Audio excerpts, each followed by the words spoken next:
Hello friends, welcome to my channel RS English world में आपका स्वागत करता हूं।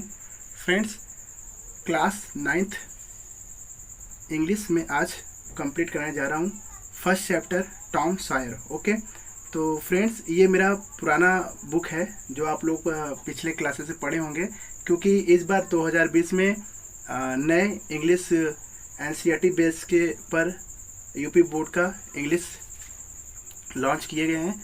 तो मैं भी पिछले बुक का ही कंप्लीट कराऊंगा और मैं न्यू एडिशन भी आप लोगों को वीडियो अपलोड कर दूंगा। ओके, तो चलिए आज हम टॉम सॉयर के बारे में बात करते हैं।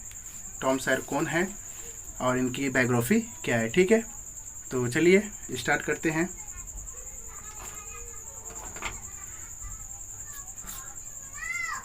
अबाउट द ऑथर, लेखक के बारे में सबसे पहले यहाँ पे देखिए प्रोज मतलब कहानी, कथा। ठीक है, lesson number 1 Tom Sawyer. Okay, और ये लिखा किसने है? मार्क ट्वेन एडॉप्टेड, यानी मार्क ट्वेन ने ही टॉम सॉयर के बारे में लिखा है। ओके, तो आप जानते हैं मार्क ट्वेन कौन है। चलिए इनके बारे में जानते हैं। Mark Twain pseudonym of Samuel Langhorne Clemens 1835-1910 was a great American writer. Okay, आप यहाँ पे मैं रुक गया, फुल स्टॉप है। मार्क ट्वेन का ये पूरा नाम है।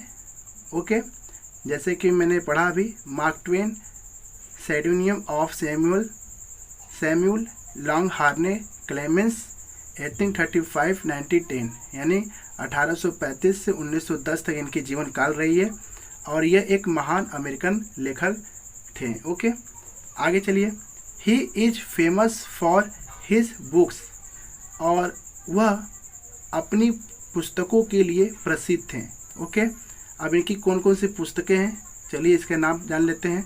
The adventures of Tom Sawyer 1876, यानी 1876 में इन्होंने the adventures of Tom Sawyer भी लिखा, और द एडवेंचर्स ऑफ हैकलेबेरी फिन 1884 में लिखा।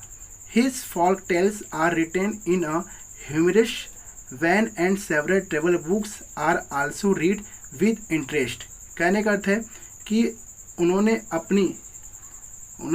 अपनी लोक कथाएं में एक रस भर देने जैसी कई प्रकार की यात्राओं के अनुभव को उस किताबों में भी उन्होंने लिखा, और जिसको पढ़ते वक्त रस मिलते थे।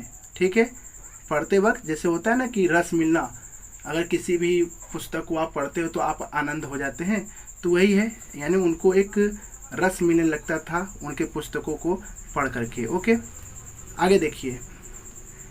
Clemens was born on November 30, 1835 in Florida and Missouri when he was 4 years old. His family moved to Hannibal, Missouri and Mississippi river port. Okay, अब यहाँ तक मैं रुक गया। अब देखिए, कहने का अर्थ है कि कैलिमंस का जन्म, मतलब इनका जो शॉर्ट नेम है ना, ये कैलिमंस, ये शॉर्ट नेम में लिया गया है। ठीक है, कैलिमंस का जन्म 30 नवंबर 1835 में इन फ्लोरिडा, यानी फ्लोरिडा में मिसूरी, ठीक है, मिसूरी की जगह पर हुआ था। जब ही वाज 4 years old, जब ये 4 साल के थे, तो उसकी फैमिली यानी उनके परिवार जो है हैनिवल मिसूरी में हैनिवल मिसूरी के एक म्युनिसिपल नदी की बंदरगाह के पास जाकर के वो रहने लगे। ठीक है, यानी उनके परिवार पहले कहाँ रहते थे? फ्लोरिडा में। आज जो फ्लोरिडा से फिर ये कहाँ मूव कर गए? वो हैनिवल की मिसूरी के स्थान पर, जहाँ की रिवर पोर्ट यानी कि नदी बंदरगाह की ओर रहने लगे। ओके, आगे है। Where he received a public school education. ठीक है,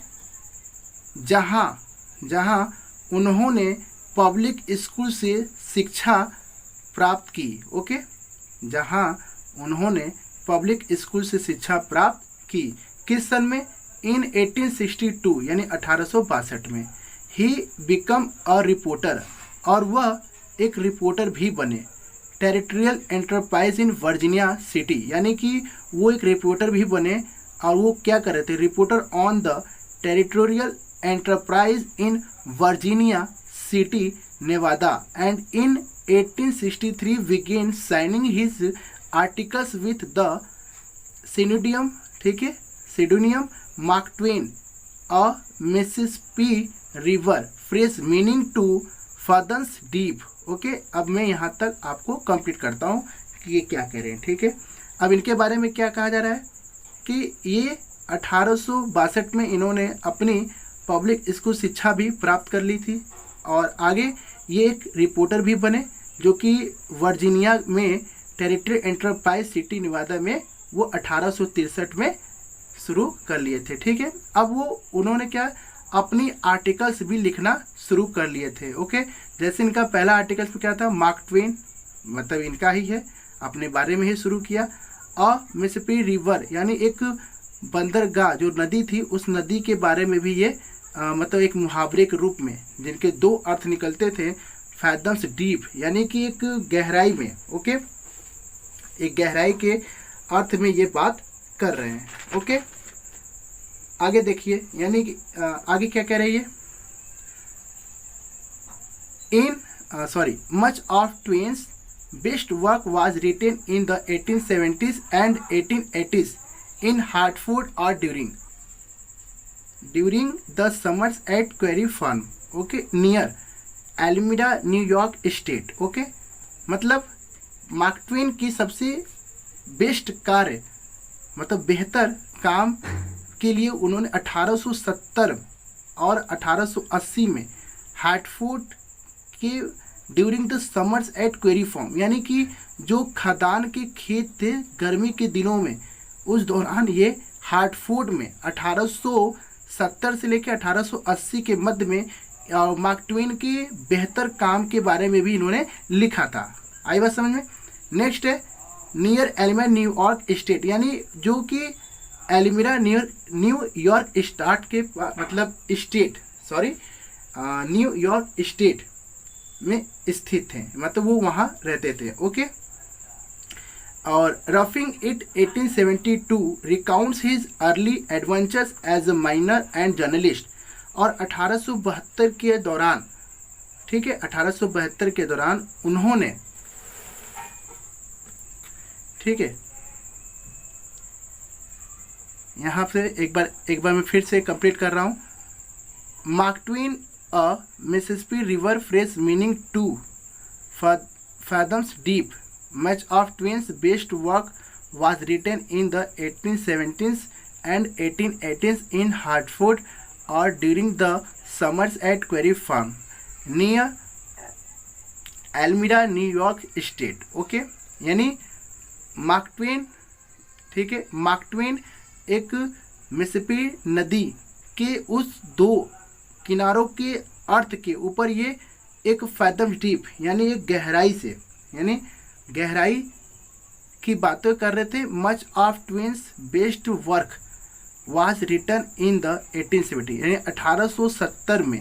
1870 में मार्क ट्वेन यानी मच ऑफ ट्वेन यानी ट्वेन के बहुत बेहतर कार्य के लिए भी इन्होंने लिखा था, यानी 1870 और 1880 के बीच में। ओके, ये कहा इन हार्टफोर्ड और during the summers at Quarry Farm, यानी गर्मी के दौरान एक खदान के खेत में ये हार्टफोर्ड में इन्होंने लिखा था, और एल्मिरा न्यूयॉर्क स्टेट, और ये उस जगह पे भी स्थित है, यानी न्यूयॉर्क स्टेट में ये रहा करते थे। ओके, रफिंग इट 1872 में recounts his early adventures as a miner and journalist, और उन्होंने अपने जीवन में एक जो रोमांचक कोयले खदान में काम किए और जर्नलिस्ट भी बने, तो उसके अपने उस जीवन के बारे में भी उस पुस्तक में इन्होंने लिखा था। ठीक है, आगे है the adventures of Tom Sawyer, यानी उन्होंने टॉम सॉयर की रोमांचक जो 1876 में इन्होंने लिखा।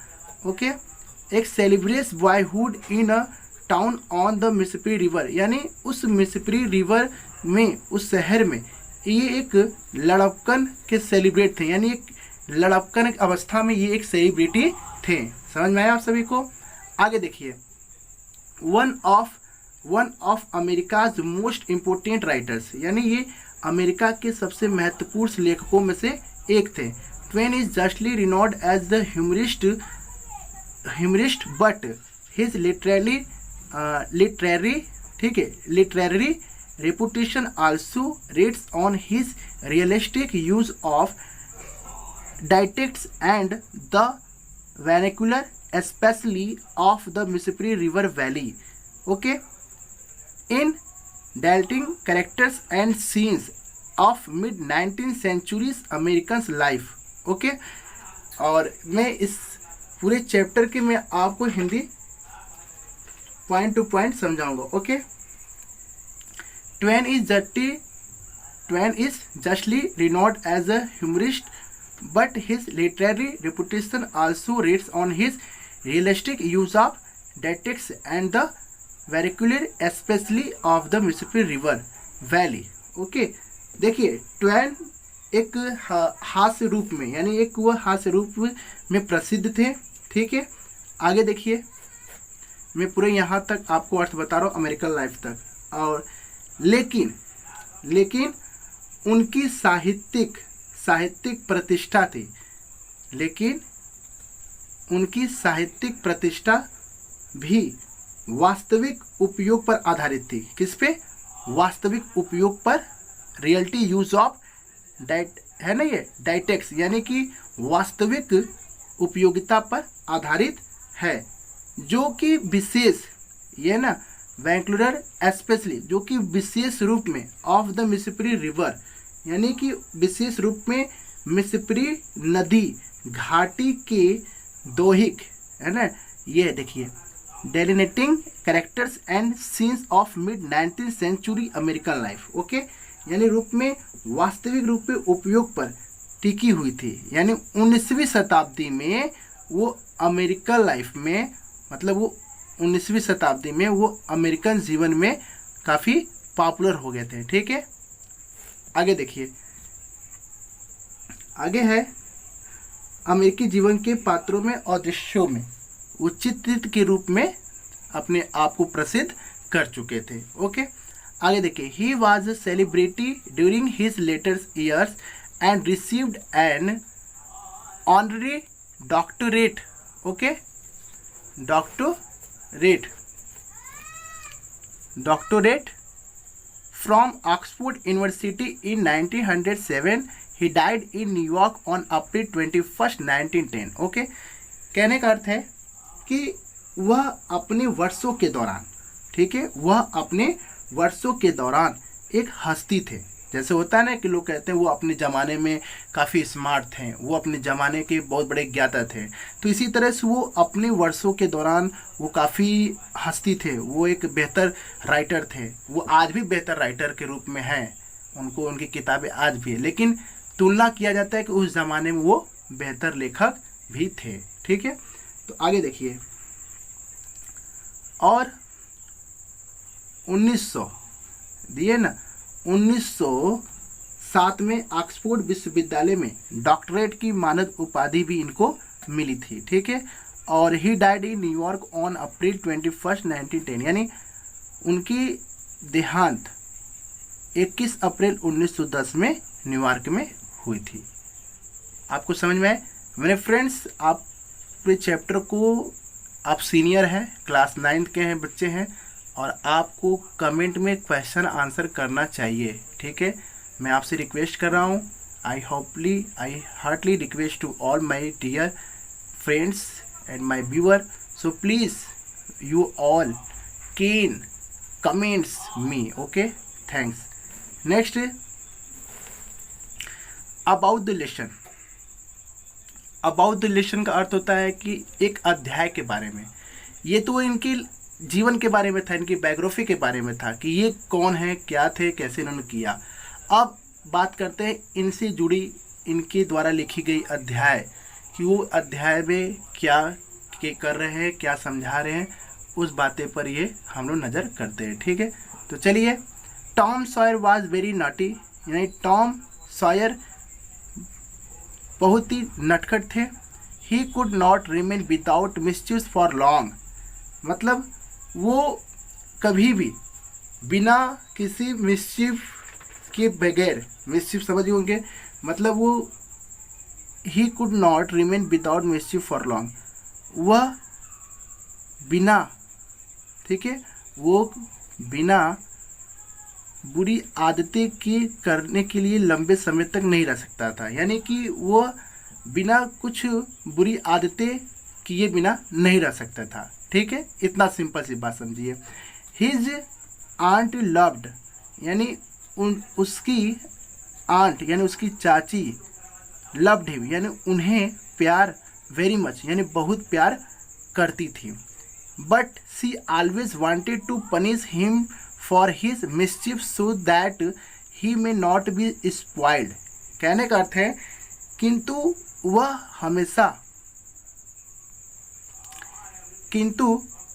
हमेशा उसे क्या, पनिश्ड हिम, उसे सजा, हिज मिस्चिफ यानी उसकी बुरी आदतों के लिए उसे सजा देना चाहती थी, इसलिए कि he may not be spoiled, और वो मुझे मतलब he may not be spoiled. Okay, spoiled का मतलब होता है खराब होना, और वह क्योंकि वो बिगड़ ना सके। बात समझ में आया, वो बिगड़ ना सके। But Tom was very clever, Tom बहुत ही चतुर था। सम वे और द अदर, और वो कहीं भी अन्य जगह भी वो आता जाता था। ठीक है, वो किसी न किसी प्रकार से होता है ना, सम वे और द अदर, वो किसी न किसी प्रकार से he skip the punishment. The story related some of the innocent mischiefs of Tom Sawyer. ठीक है, टॉम सायर के बुरी आदतों की घटनाओं के कुछ इस कहानी से रिलेट, यानी इस कहानी से संबंध में वो क्या करता है, ही स्किप द पनिशमेंट, और वे अपने क्या है, सजा के लिए स्किप करता था, यानी इसके मतलब भाग निकल जाता था। ठीक है, यानी जब उसे सजा मिलती थी तो वो भाग जाता था। ओके, आगे देखिए, आगे है and the corrective methods adopted by his aunt. Okay, यानी कि एक सुधारात्मक तरीके से, ओके, एक सुधारात्मक तरीके से, ठीक है, एक सुधारात्मक तरीके से हिज आंट यानी आंटी के द्वारा, ठीक है, आंटी के द्वारा उसे सुधारा जाता था। ठीक है, the story is full of wit and humour. ठीक है, कहने का अर्थ है कि यह कहानी पूरी बुद्धि और हास्य के आधार पर लिखी गई है। यानी कि कहने का अर्थ है कि ये इस कहानी में एक बुद्धि और एक हास्य यानी एक हंसी, एक हरास जानते हैं आप, मतलब एक नुकसान के बारे में इस चैप्टर में, इस कहानी में लिखे गए हैं, यानी इसको पूरी तरीके से वर्णन किया गया है। ओके, और अब देख सकते हैं, अब यहाँ से चैप्टर शुरू होंगे। जैसे आप देख सकते हैं, टॉम्स पेरेंट्स आर डेड, यानी कि टॉम्स के माता पिता मर चुके थे। His aunt brings him up, और उसकी आंटी ने उन्हें बढ़ाया यानी उनको पाला। ठीक है, और she is fond of him, वह उन्हें खोजती थी। But she is strict as Tom is naughty, और वह काफ़ी स्ट्रिक्ट थी और टॉम बहुत ही नटखट है। ठीक है, he is always up to some mischiefs, और वह हमेशा कुछ न कुछ बुरी आदतें करता ही था। लेट्स फाइंड, चलिए खोजते हैं, व्हाट टाइप्स ऑफ मिसेस ही गेट्स इनटू, यानी वो उसके अंदर कितने प्रकार की वो बुरी आदतें शामिल थी। आई बात समझ में? देखिए दोस्त, चैप्टर को स्लो मोशन में पढ़ाने का अर्थ यही होता है कि आपको समझ में आए। ओके, और मेरा यही उद्देश्य है, this is my purpose for you all, that you all can understand about English stories. Okay, any English stories, because English पढ़ते वक्त यानी while the speaking, while the reading the newspaper, while the reading the English books and whatever, okay, but be slowly, where is use of do and where is the use of does according to need situations, and use of corrective grammatical structure. Okay, तो friends मैं आप सभी को धन्यवाद करता हूँ। Thanks all of you, thanks for watching my videos and और मैं ये चाहता हूँ कि आप सभी लोग इस चैप्टर को पूरे एंड तक देखें और पूरे कंप्लीट चैप्टर मिलेंगे आपको, मेरे वीडियो पूरे कंप्लीट मिलेंगे, क्वेश्चन आंसर कंप्लीट रहेंगे और आप इसे धीरे धीरे इस वीडियो से सीख भी सकते हैं। और आप कमेंट करिए, कहीं भी प्रॉब्लम होता है कमेंट करिए। ओके फ्रेंड्स, और इसे लाइक भी करिए, शेयर करिए और सब्सक्राइब करिए। और एफ़र्ट, मेरी एफ़र्ट लग रही हैं, आपके भी एफ़र्ट लगेंगे, तो उस एफ़र्ट को ऊपर करें ताकि मोटिवेशन मिले एक दूसरे को। ओके, तो कमेंट भी करिएगा। ओके फ्रेंड्स, और मैं आप सभी को नेक्स्ट वीडियो में मिलता हूँ। Thanks all of you, like करें और सब्सक्राइब करें, शेयर करें। Thanks all of you, bye, see you.